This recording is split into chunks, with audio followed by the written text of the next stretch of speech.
Meus queridos irmãos, nós vamos passar agora para a meditação da Palavra de Deus e a exposição do texto sagrado. E para esta mensagem, essa live desta noite, eu gostaria de convidá-los para ouvir a Palavra de Deus, o recado do nosso Deus para os nossos corações, que se encontra na segunda carta do apóstolo Pedro, segunda carta, conforme escreveu o apóstolo Pedro, no seu capítulo 3. Capítulo 3. Façamos a leitura do verso 1 ao verso 13. E o texto base, o texto que nós vamos expor, que eu gostaria de destacar, é o verso 13. Façamos a leitura de todo o capítulo 3, do verso 1 ao verso 13.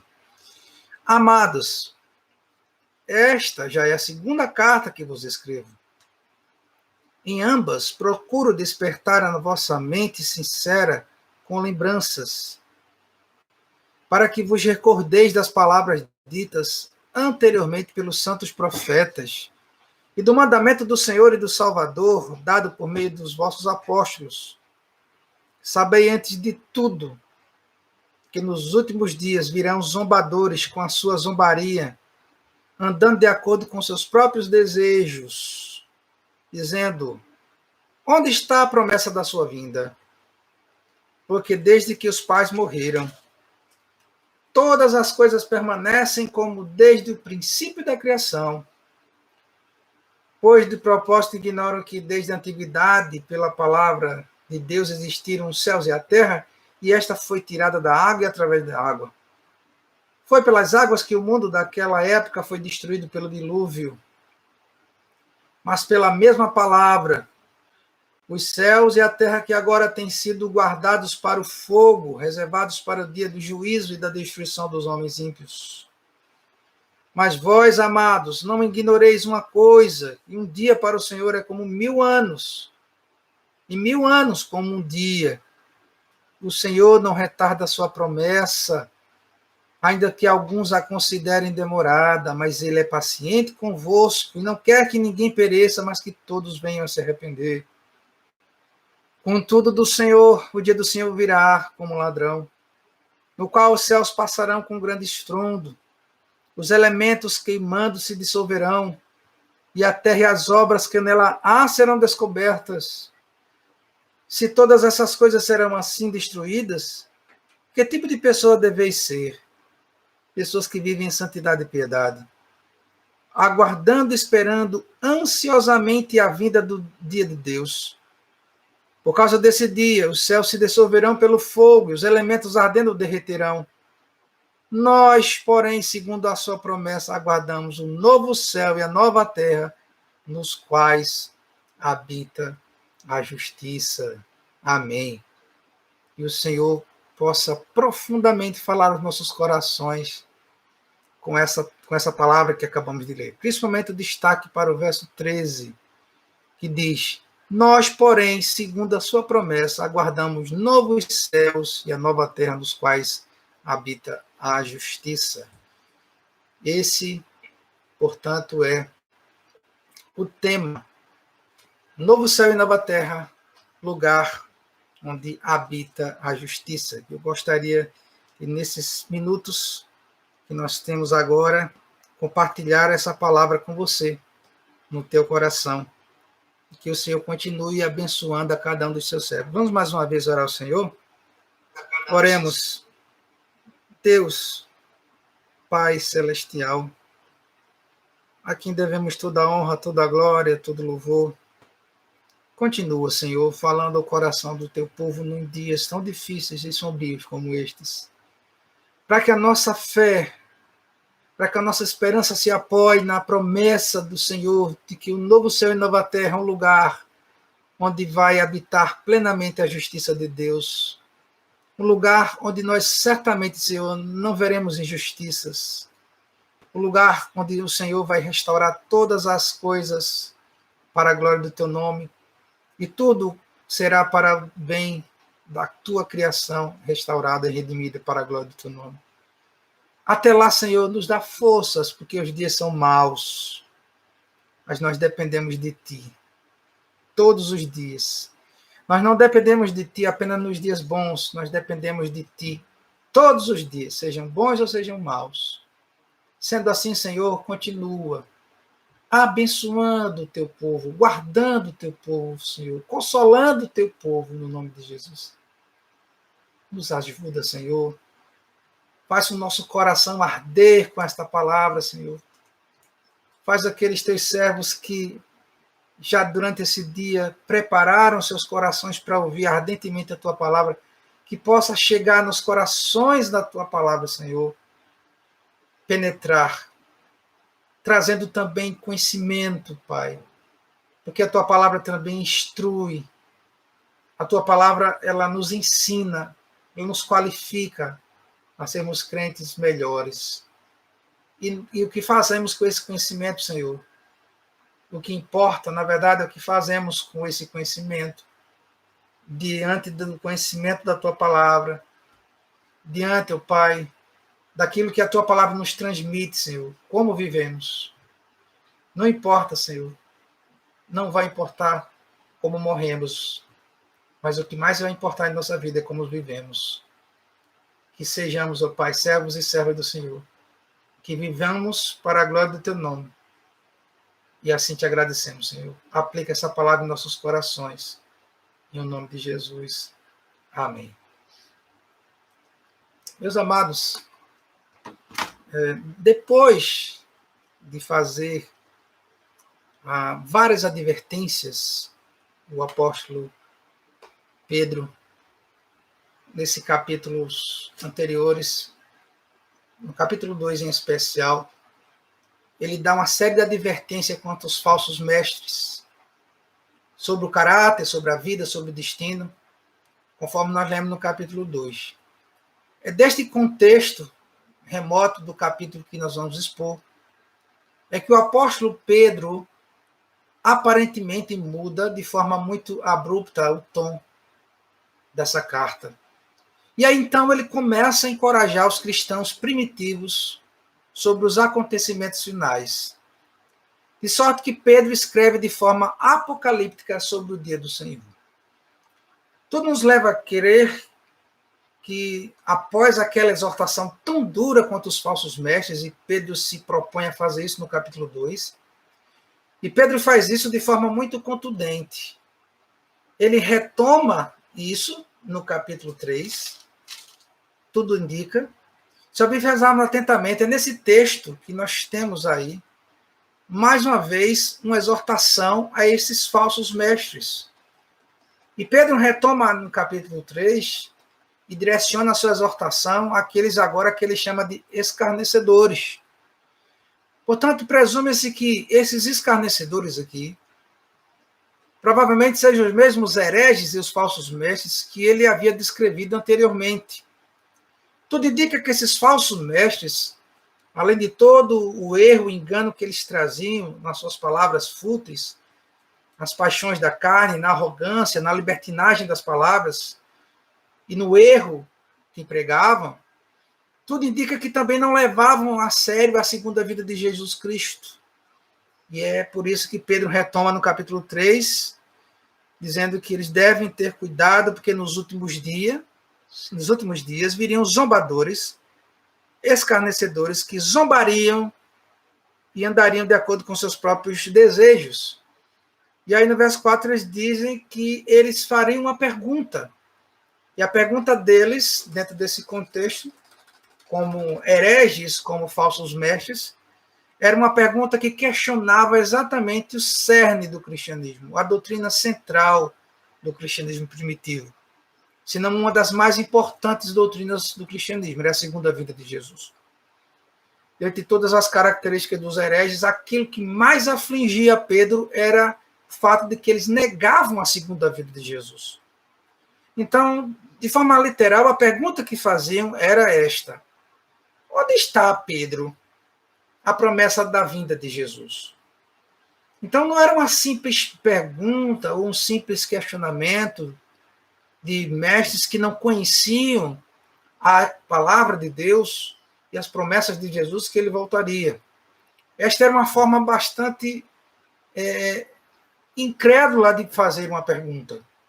Então, esta forma hebreia de expressar-se implicava que aquilo pelo qual estava se perguntando era algo que não existia absolutamente. Era um questionamento. Era não uma dúvida, mas um questionamento. De sorte que eles poderiam afirmar: onde está o Deus do juízo?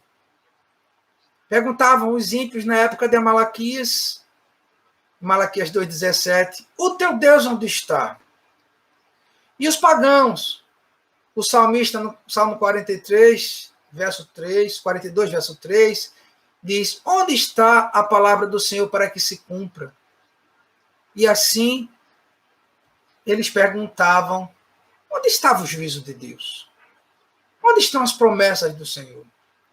Então, não se tratava apenas de uma pergunta que implicava em uma dúvida. Não era simplesmente uma interrogação. Mas, na verdade, eles estavam fazendo pouco caso da crença na vinda do Senhor Jesus Cristo. Em cada caso, essa implicação dessa pergunta e a crença de quem interrogava é que a pessoa ou a coisa pela qual se estava inquirindo era uma fantasia, algo que a realidade não existia. E os hereges da época de Pedro negavam totalmente que Jesus Cristo pudesse vir outra vez. Isso deixou Pedro muito irritado. O argumento dos adversários de Pedro era possível. Perguntaram, e assim no verso 4 eles diziam: onde está a promessa da sua vinda? Seu primeiro raciocínio era que a consumação da promessa já tinha demorado tanto que seria melhor pensar que ela já havia se cumprido ou não se cumprido. A verdade, a segunda vinda era para eles algo que teria que ter sucedido há muito tempo, se é que tinha que acontecer. E conceituavam a crença que em tal acontecimento como algo que era preferível descartar, algo que não merecia mais crédito. A segunda afirmação era que seus antepassados tinham morrido e o mundo seguia sendo sempre como tinha sido sempre. Julgavam que o nosso universo e as características desse universo é estável e nele não ocorreriam acontecimentos extraordinários ou convulsivos que nos levassem à ideia de uma segunda vinda. Eles não acreditavam. Então eles perguntavam: agora, desde os nossos pais morreram. Isso nós temos no verso 4. Todas as coisas permanecem do mesmo jeito desde o princípio da criação. Será que esses homens não conheciam o texto que relata o dilúvio, onde houve algo semelhante, a aniquilação de toda a carne, no texto de Gênesis capítulo 6? Será que esses homens não conheciam que Deus havia feito derramado da sua ira sobre toda a carne, sobre a maldade dos homens? E ali em Noé, Deus acabou o mundo com o dilúvio e Pedro precisaria lembrá-los disso? O fato é que, no verso 5, ele começa então o seu argumento. Ele diz: pois de propósito ignoram que desde a antiguidade, pela palavra de Deus, existiram os céus e a terra, e que esta foi tirada da água, através da água, e pelas águas que o mundo daquela época foi destruído pelo dilúvio. Eles ignoram esse fato. Se é que conhecem, estão tratando agora como esse fato não acontecesse. A resposta de Pedro é dupla também. Em primeiro lugar, ela ocupa-se nesses argumentos no capítulo 5 e 7. Seu raciocínio é, em realidade, este não é o universo estável como eles estavam pensando. Pelo fato que uma vez ele já havia sido destruído pela água do tempo do dilúvio. E que se aproximava de uma segunda destruição. E dessa vez, Pedro vai falar acerca do fogo. A segunda resposta de Pedro se encontra nos versos 8 e 9, onde ele diz: mas vós, amados, não ignoreis uma coisa, que um dia para o Senhor é como 1000 anos, como um dia. E o Senhor não retarda a sua promessa, mas ainda que alguns considerem demorada, mas ele é paciente convosco e não quer que ninguém pereça, mas que todos venham a se arrepender. Seus adversários falavam de uma demora tão prolongada que se pode dar por certo que não aconteceria mais nenhum fato. Pedro responde, e isto também tem algumas razões. Primeiro, temos que ver o tempo tal como Deus o vê. Para Deus, um dia é como 1000 anos. E 1000 anos é como um dia. Deus não apaga todos os nossos meses e anos e dias, mas ele dispõe toda a eternidade para agir em função desses dias. Pois quando pensamos em Deus, temos que abandonar todas as nossas noções a respeito do tempo, porque para Deus não existe tempo. Ele é atemporal, e que Pedro está dizendo aqui é exatamente isso. E que para nós parece tardio, para Deus não se passou sequer um segundo desde a sua promessa. E além disso, a sua promessa, ainda que alguns venham dizer que falhou, ela não falha. Jamais Deus falhará. Segundo, em todo caso, a aparente lentidão de Deus não é de modo nenhum uma demora, porque em realidade isso demonstra a misericórdia de Deus. É isso que Pedro vai dizer. Porque ele detém a sua mão para dar outra oportunidade aos pecadores. E Pedro vai dizer que ele faz isso para que se arrependam e que se possam ser salvos. Então Deus contém a sua mão. Não por indiferença, não por passividade, senão para dar aos homens outra oportunidade de arrepender-se e escapar da destruição iminente. E assim Pedro chega à sua conclusão no verso 10, dizendo que a segunda vinda do Senhor está a caminho e que, apesar deles acharem que ela demorou muito tempo, que talvez não aconteça mais, virá com terror e destruições repentinas, dissolvendo o universo numa massa derretida. Pedro agora inaugura uma nova perspectiva dessa vinda de Jesus Cristo. Ele vai falar de uma vinda agora onde essa destruição remete não mais a um dilúvio, mas à dissolução do universo dissolvido numa massa derretida pelo fogo, não mais pela água como Deus havia prometido, que não destruiria mais a terra por causa do homem com um dilúvio. Finalmente, em vista de tudo que foi dito, o apóstolo Pedro faz uma demanda prática. Ele diz, se estamos vivendo num universo ao qual Jesus Cristo deve vir, um universo que se apressa rumo à destruição dos ímpios, então não há dúvida de que nos corresponde a viver sem mácula, irrepreensíveis, para que possamos ser passados por alto e salvos quando esse terrível dia finalmente chegar. A segunda vinda é usada aqui como poderoso motivo de emenda moral para o servo de Deus, para que o homem possa literalmente preparar-se para o encontro com o seu Deus. Tal é, pois, esse é o esquema geral desse capítulo que nós lemos. Passemos a exposição em 3 pontos, como assim eu dividi. E o primeiro ponto que nós vamos tratar aqui é que o novo céu e a nova terra é um lugar de promessa. Meus amados, só acharei destacar, como falei para vocês no início, o verso 13 desse texto que nós lemos. Eu peço que vocês acompanhem, reflitam, continuem com a Bíblia aberta no verso 13. Pedro diz assim, após falar no verso 11, que as coisas deveriam ser destruídas, que os elementos queimarão ardendo e que as obras da terra se desfarão.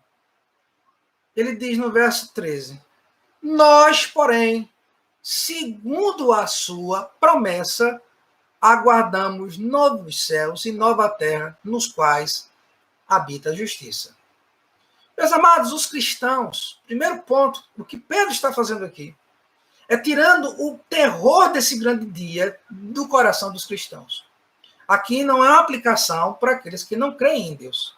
Aqui é uma aplicação para aqueles que creem na promessa, porque o novo céu e a nova terra é um lugar de promessa, e de uma promessa que eminentemente está se cumprindo e vai continuar se cumprindo.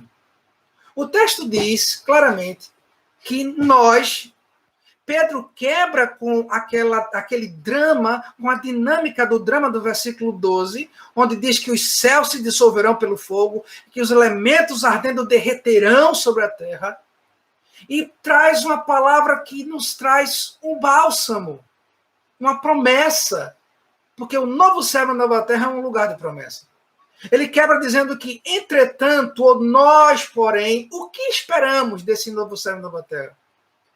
Ao contrário dos ímpios, que seriam condenados a morrer eternamente, e seriam jogados para sempre no lago onde arde e queima em chamas, a saber, Cristo chama da segunda morte, o inferno, o novo céu e nova terra, em uma plenitude onde habitaríamos com Deus. É um lugar onde habita a justiça. Deus exerce, por causa disso, a justiça dele. Porque no lugar da promessa, há justiça. E aqueles que com Deus, em Cristo Jesus, foram chamados ao arrependimento, Deus manifesta a sua graça e sua promessa e age com justiça. E é por isso que ele diz, nós aguardamos segundo a sua promessa, esse novo céu e nova terra, onde habita essa justiça. É lá onde a promessa de Deus vai se cumprir plenamente. É nesse lugar onde nós teremos a promessa de Deus desde a antiguidade se cumprindo para nós. E isso, meus amados, é consolador. Ele diz, nós aguardamos esse novo céu e nova terra. É essa promessa que a gente tem segura. O que é que ele quer nos ensinar? Primeiro, quando Pedro diz que nós aguardamos a promessa, que o novo céu e nova terra é um lugar onde habita a justiça, ele está mostrando com esse verso que os cristãos não precisam temer quando ficam sabendo que o fogo destruirá a criação de Deus. Há sempre um mito do fim do mundo, e várias são as teorias desse fim. Mas o fato é, e a Bíblia nos diz, que os elementos se dissolverão pelo fogo, e ardendo derreterão, toda essa estrutura queimará, e dela renascerá um novo céu e uma nova terra, regenerados e transformados. O fato de que esse fogo destruirá a criação de Deus não nos deve trazer medo. É isso que Pedro diz. Além disso, a segunda coisa, tem uma promessa para lhe servir de garantia. E que promessa é essa? Nas 3 ocasiões em que essa palavra aparece, nos versos 4, 9 e 13, vocês vão ver a mesma palavra. A palavra epagleia, do grego, promessa, que é traduzida como proclamação e anúncio, tem sempre uma ideia central. Percebam, quando João usa, no verso 4, o mesmo relato daquelas pessoas que diziam, onde está a promessa da sua vinda? Aquelas pessoas perguntavam, onde está a proclamação da sua vinda? Aqueles falsos mestres zombavam, dizendo, onde está o anúncio da vinda do Senhor? A mesma expressão vai aparecer agora no verso 9, quando ele diz, o Senhor não retarda a sua promessa. Pedro, então, usa o mesmo vocábulo. O Senhor não retarda a sua proclamação. O Senhor não retarda o seu anúncio. Vejam, uma proclamação de Deus, uma promessa, um anúncio, é algo que foi predito por Deus, foi proclamado por Deus. Então, essa expressão promessa aqui é muito mais, traz muito mais sentido se entendemos ela como uma proclamação de Deus, como um anúncio, como um advento de algo que virá com toda certeza. E isso é muito interessante.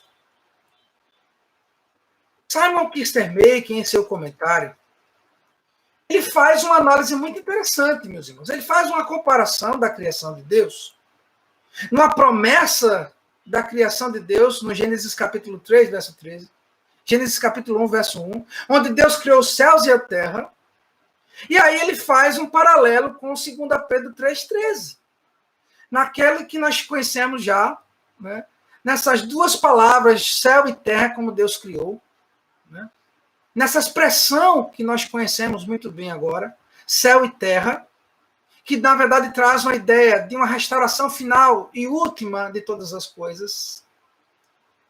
Ele diz algo interessante.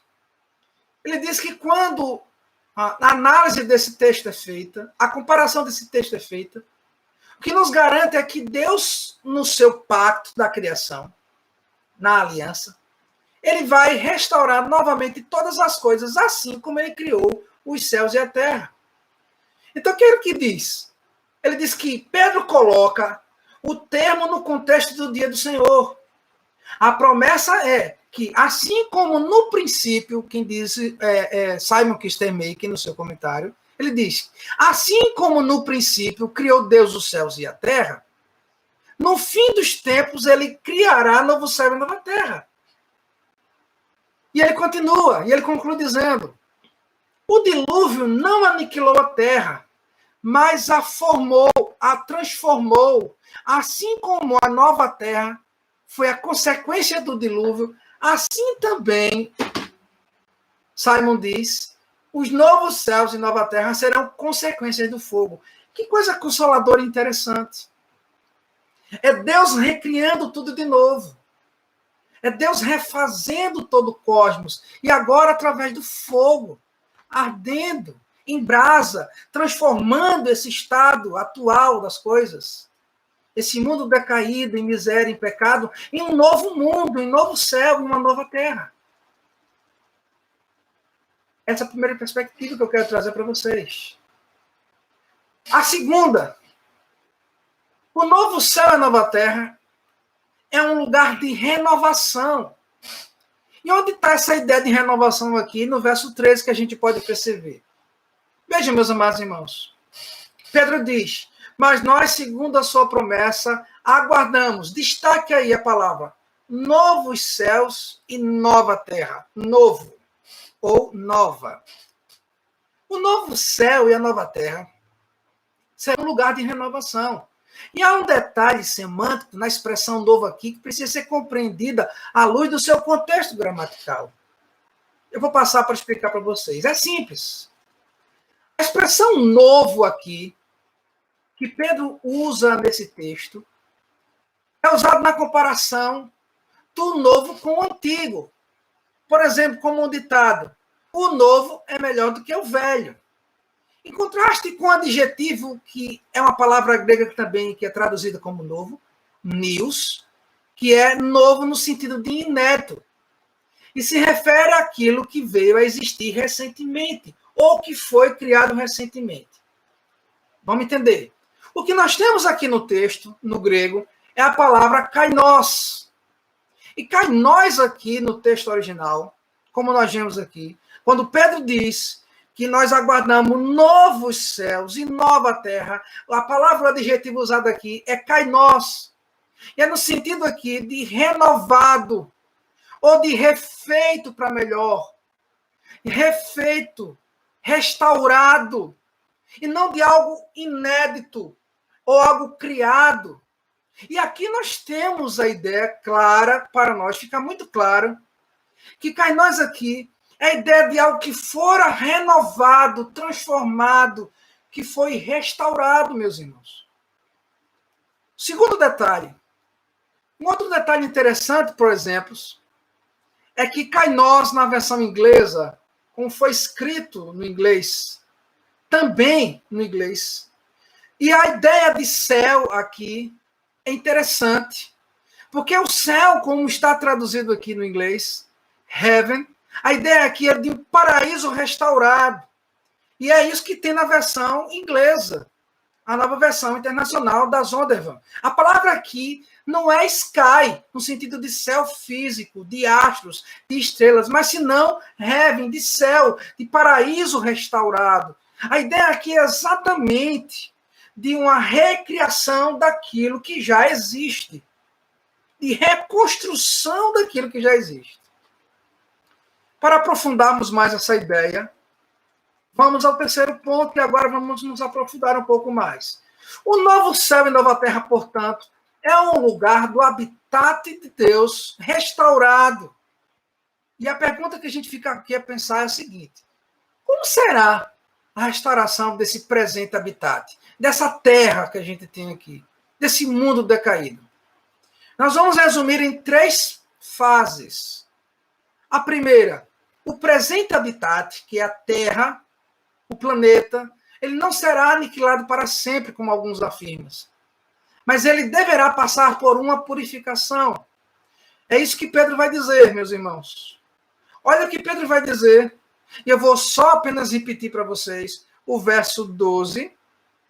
Eu quero ler para vocês o verso 12, que diz: e aguardando a esperança, 2 Pedro 3,12, ansiosamente a vinda do dia de Deus, por causa desse dia, os céus se dissolverão pelo fogo, os elementos ardendo derreterão. O que nós temos aqui? A ideia de purificação. Nós temos uma metáfora, porque assim como o ouro passa pelo processo do fogo para ser refinado, assim essa terra passará pelo fogo. E é interessante quando a gente, por exemplo, lê a palavra de Deus, no texto que se encontra no Evangelho de Mateus. Abram as suas Bíblias no Evangelho de Mateus. O Senhor Jesus Cristo falando da vinda do Filho do Homem, como será aquele momento da grande tribulação, e como será a restauração de todas as coisas. Ele diz algo interessante. Verso 29. Mateus, capítulo 24, verso 29 diz: logo depois da tribulação daqueles dias, veja o que diz o texto, o sol escurecerá, a lua não dará a sua luz, as estrelas cairão do céu e os poderes do céu serão abalados. Dá para imaginar, meus irmãos, que toda a estrutura celestial, toda a estrutura do presente céu e dessa terra presente serão abalados, os poderes celestiais serão abalados, as estrelas cairão do firmamento, o sol escurecerá e a lua não dará a sua luz. Há um caos aqui. O cosmos entrará em um completo caos nesse processo de purificação. E aí, no verso 30, diz assim: então aparecerá no céu um sinal do Filho do Homem, e todas as nações da terra se lamentarão, e verão o Filho do Homem vindo com poder e grande glória sobre as nuvens do céu. Ele enviará seus anjos com alto som de trombeta, os quais reunirão seus escolhidos desde os 4 ventos, de uma a outra extremidade do céu, diz o Senhor. E aí, continuando o texto, ele diz no verso 35, céu e terra passarão, mas as minhas palavras nunca passarão.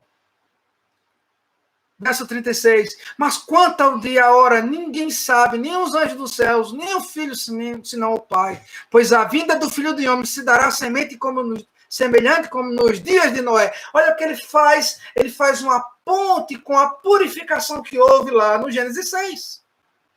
O dilúvio, ele diz, pois a vinda do Filho do Homem se dará à semelhança nos dias de Noé. Porque o que acontecia nos dias de Noé e o que acontece nos dias de hoje, o que vai acontecer nos dias da segunda vinda de Cristo, quando ele restaurará o novo céu e nova terra, quando ele será purificado, é que os homens continuarão vivendo as suas vidas fúteis. Eles não mudarão as suas rotinas.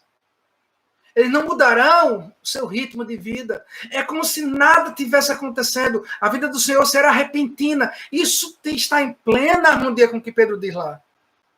O texto diz, pois como nos dias anteriores do dilúvio, todos comiam, verso 38, bebiam, casavam, se davam-se casamento, até o dia em que Noé entrou na arca.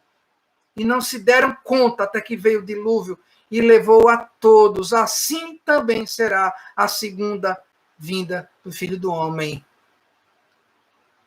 Percebem, meus irmãos? Percebe que a vinda do Senhor é algo repentino? E ele vai usar essas mesmas palavras aqui. Ele vai usar exatamente isso aqui. Ele vai dizer exatamente isso para os seus discípulos. Dentro desse processo de purificação, o mundo será aniquilado, será purificado e eminentemente, uma vinda repentina, Jesus voltará.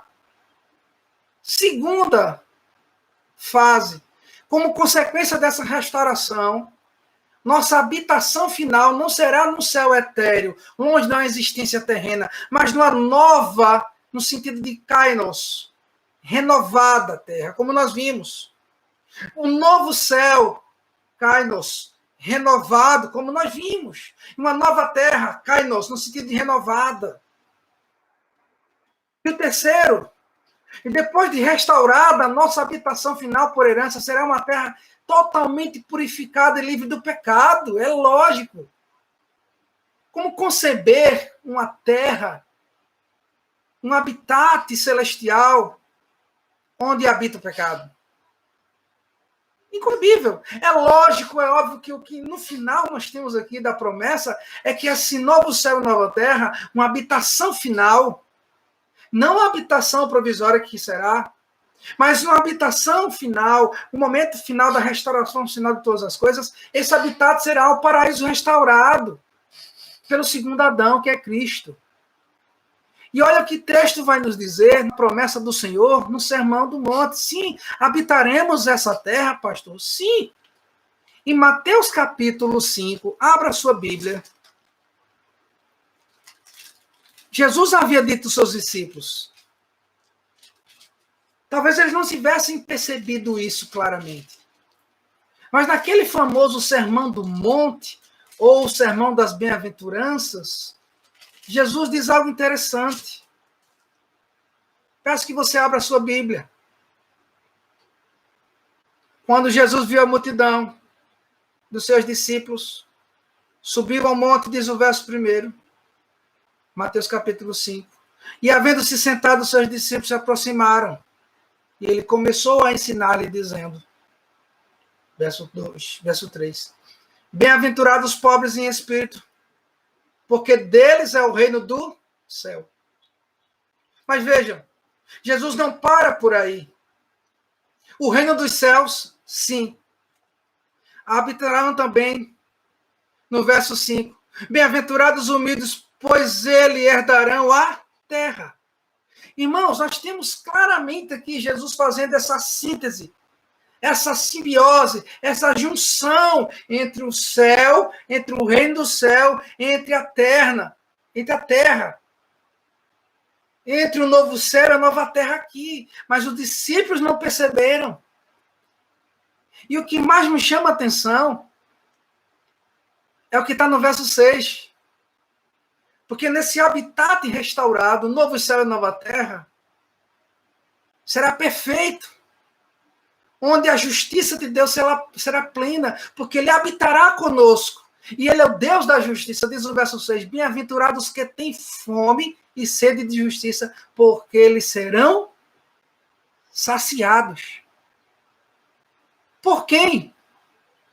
Eles serão saciados por Deus. E é interessante, meus amados irmãos, porque no verso 8 o Senhor faz mais uma alusão àquilo que está em Apocalipse 21. Veja o verso 8. Ele diz, bem-aventurados os limpos de coração, pois eles verão a Deus. E Apocalipse 21, vou recordar a vocês, que é o texto que nós temos lido desde o início desse sermão, dessa série de sermões.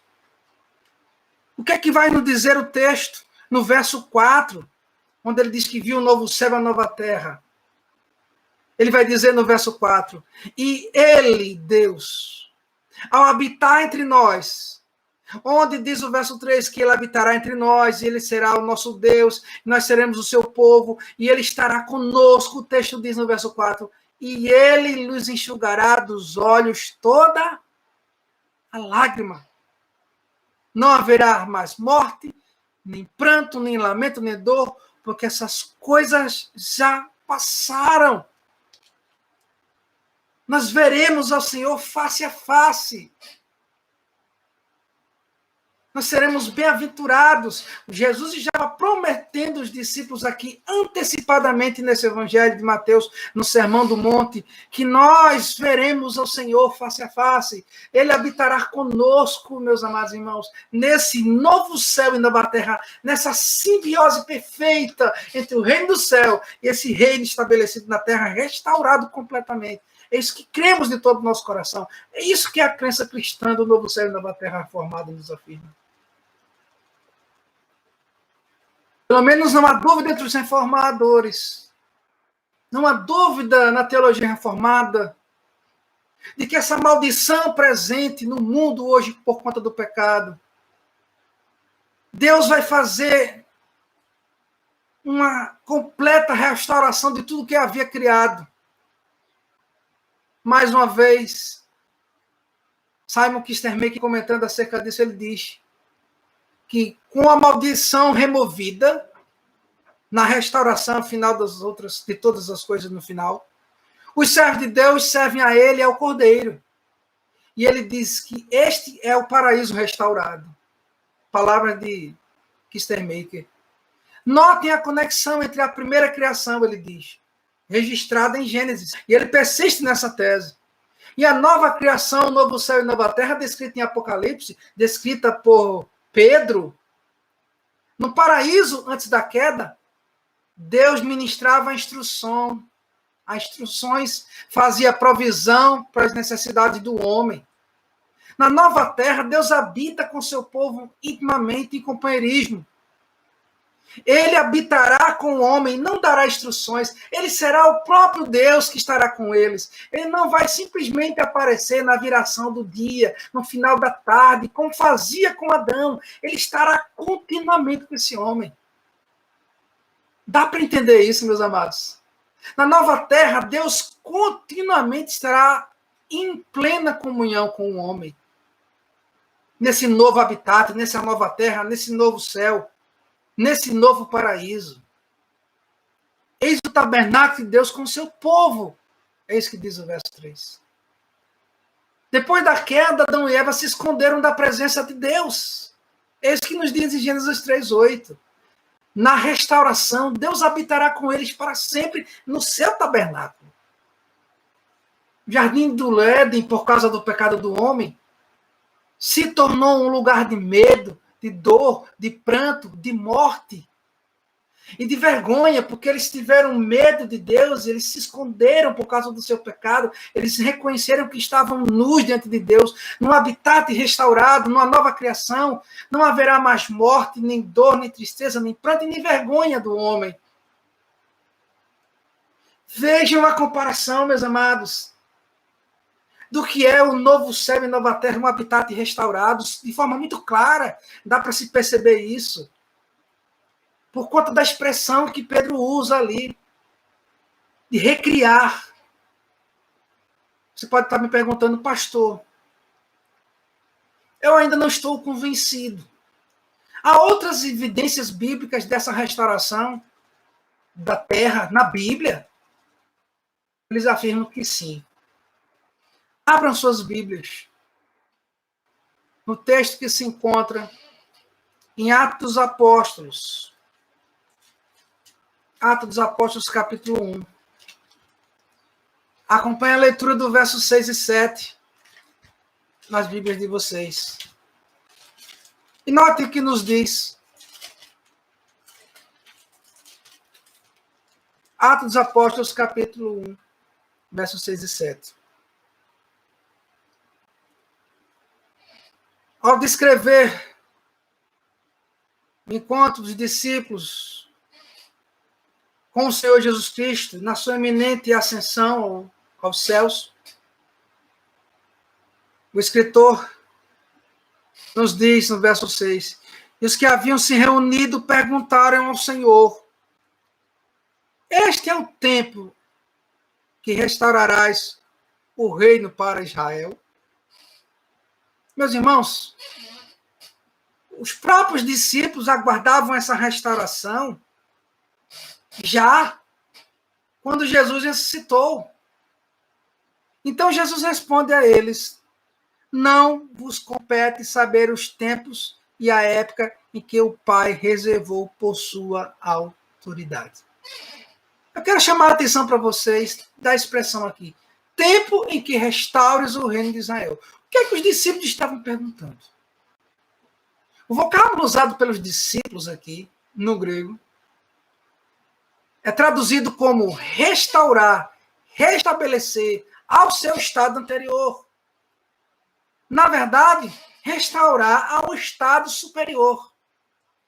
Enquanto os discípulos tinham uma ideia de que essa restauração era apenas do reinado de Israel, daquilo que Cristo ia fazer apenas aqui nesse plano da terra, Cristo demonstra de forma clara e inequívoca uma restauração do presente habitat ao estado anterior da criação, conforme em Gênesis. Cumpridas essas coisas, diz o Senhor, voltarei e reedificarei o tabernáculo caído de Davi, e levantando-se das suas ruínas, restaurá-lo-ei. Amados, Tiago tomou a palavra e citou o texto do profeta Amós, no capítulo 9, verso 11, incluindo os gentios nesse plano de restauração do povo escolhido de Deus. E ele usa o mesmo vocábulo, reconstruir, restaurar, que reforça a ideia de uma restauração do povo de Deus, de um novo habitat entre o povo de Deus. E algo interessante nós temos no texto que se encontra em Atos dos Apóstolos, capítulo 3. Abram suas Bíblias. Atos dos Apóstolos, capítulo 3. Versículos 19 a 21. Nós temos aqui o discurso de Pedro. Dentro desse discurso de Pedro, onde ele convoca o povo a se arrepender, ele convoca aquelas pessoas a se converterem dos seus pecados.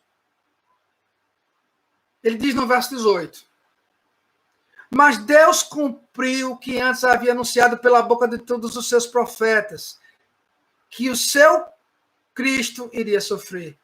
Verso 19, ele diz: arrependei-vos, pois, e convertei-vos, para que os vossos pecados sejam apagados, de modo que da presença do Senhor venham tempos de refrigério, e ele envia a Cristo, que já vos predeterminado Jesus. É necessário que o céu receba até o tempo da restauração de todas as coisas.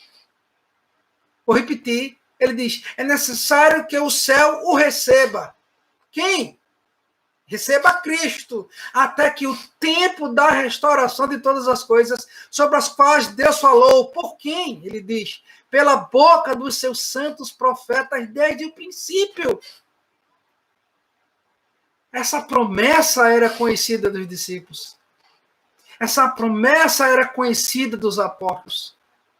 E ele usa mais uma vez o mesmo vocábulo grego aqui, que é traduzido como restaurar, como restabelecer o seu vontade, ao seu estado anterior. O texto aqui deixa claro, de forma inequívoca, uma restauração que era continuamente profetizada pelos apóstolos e também pelos profetas. Não havia dúvida alguma.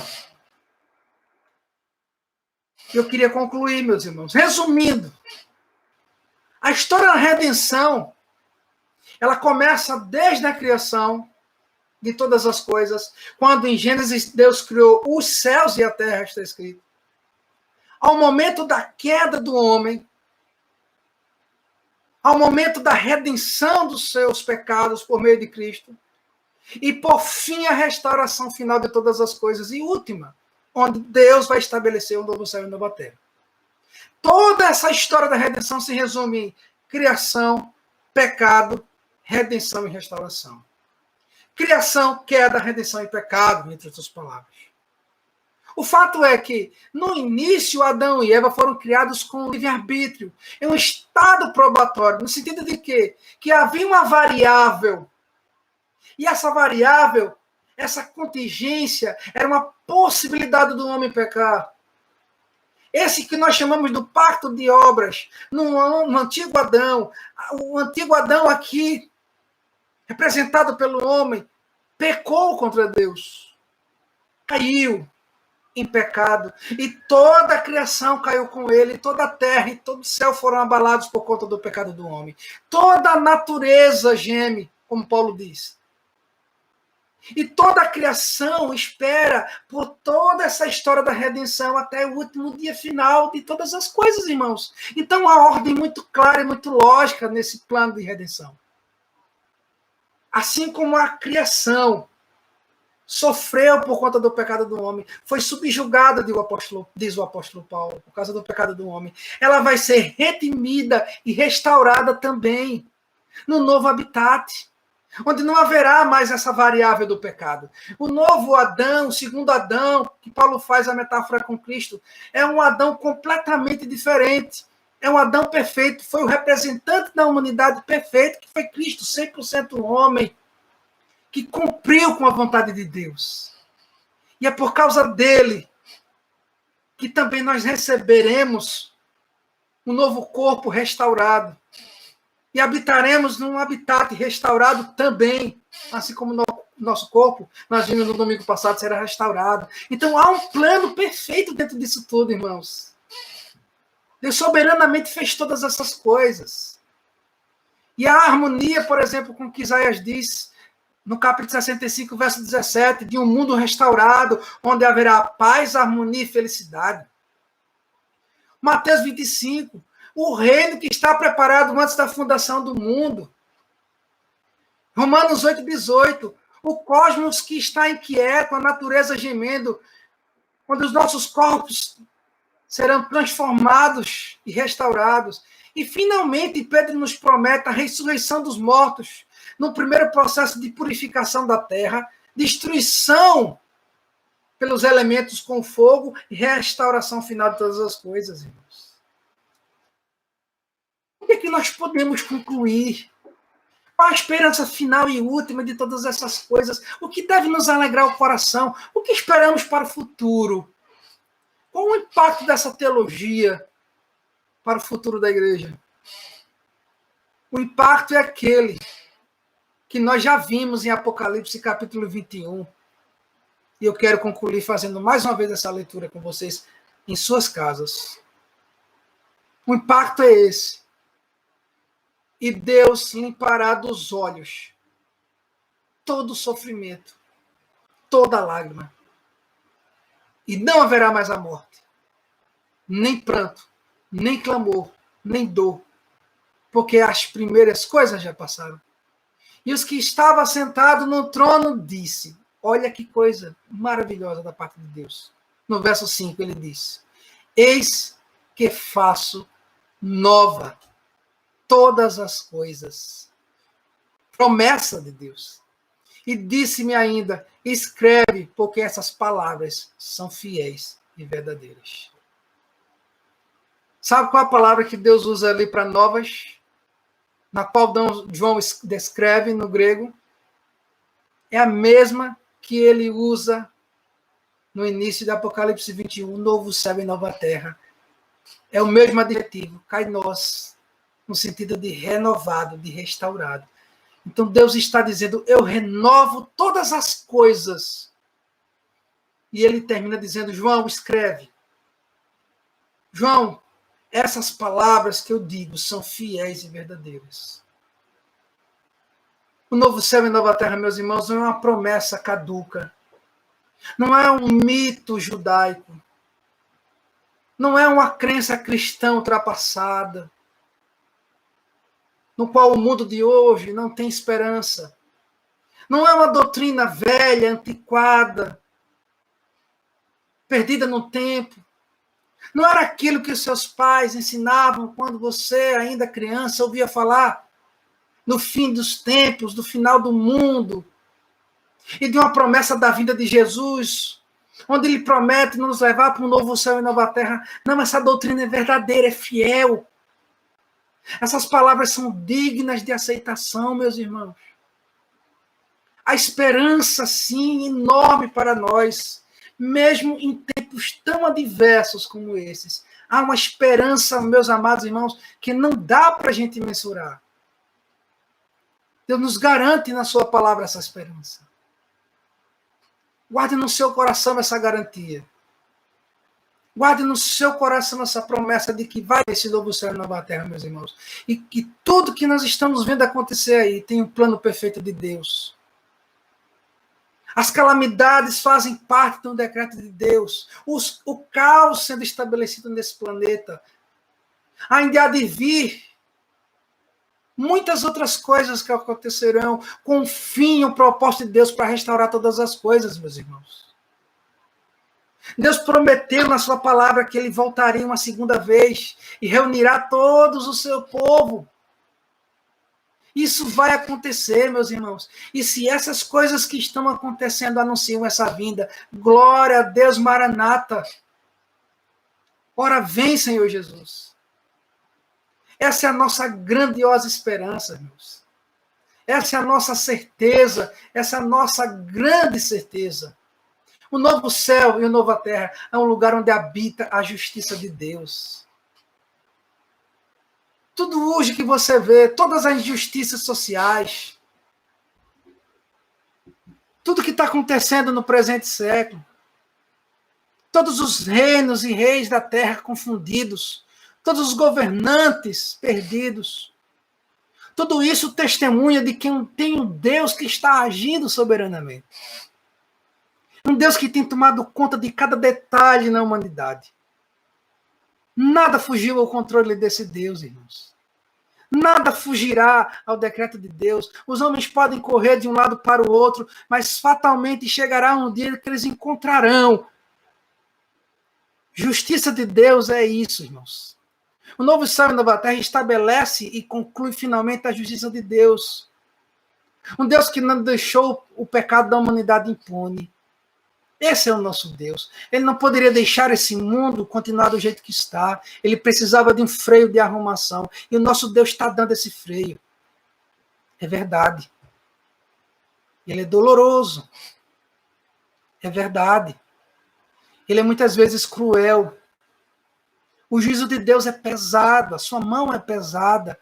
Mas no reino de Deus, onde ele vai estabelecer o novo céu e a nova terra, irmãos, nós não vamos sentir esse peso da justiça de Deus sobre nós. Pelo contrário, nós sentiremos, na verdade, a paz que excede todo entendimento. É isso que tem que trazer a esperança para a gente. Em tempos da adversidade, não há nada melhor que dizer, Senhor, venha. Maranata, vem, Senhor Jesus. Em tempos como estes, irmãos, não há nada melhor que clamar pela volta de Jesus. Para que nós possamos sair desse estado atual dessas coisas. Olha, pode ser, e finalmente, que tudo isso chegue a um momento final em que, nesse instante, a pandemia seja controlada.